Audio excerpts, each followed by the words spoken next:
Well, good afternoon, everyone.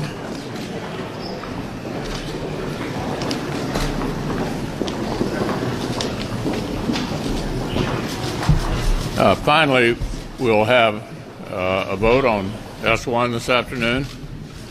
You know, there's been a lot of discussion, and many of you have written about the subject of big lies. Well, the biggest lie being told in American politics in recent weeks has been that the states are involved in a systematic effort to suppress the vote. Those arguments are being made by people who obviously haven't read any of these new state laws, because that's not happening. As we all know, we had the biggest turnout last year since 1900. There is no effort in any state in America to suppress votes based upon suppression of minority participation. What is really going on here isn't anything new. After the 2016 election, our Democratic colleagues, because of the Russian interference in the 2016 election, wanted to declare the American elections critical infrastructure as a rationale for the federal government basically taking it over. But because they didn't like the outcome of the 2016 election.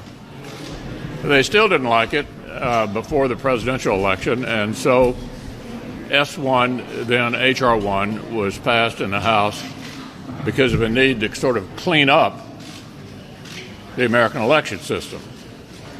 But then, alas, they got an outcome they wanted in 2020, so the rationale for H.R. 1 changed again, and this time it's to prevent states from trying to suppress the vote and to make it difficult for minorities to participate. Look, what this is really about is an effort for the federal government to take over the way we conduct elections in this country. It is a solution in search of a problem. And so finally today, we will put an end to it here in the Senate.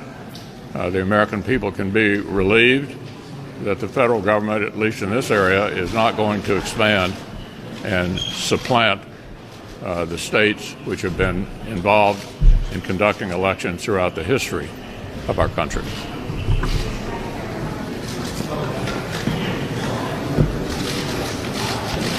And just to reemphasize the leader's point, this bill was never a serious attempt to make law, but don't take my word for it. This is how Politico characterized it this morning. This is a quote.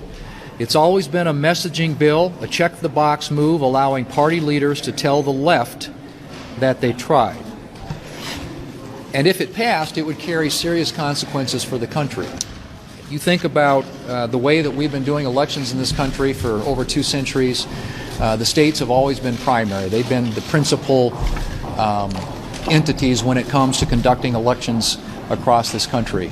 This would consolidate, federalize, nationalize elections in this country in Washington, D.C.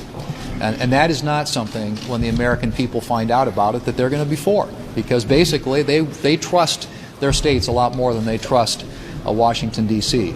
People in this country generally don't believe that Washington knows best when it comes to most issues. But that's what this bill would do. It would take the power away from the states, where it's been for better part now, or over 2 centuries, and bring it here into Washington, D.C., where bureaucrats in Washington would be running elections in this country.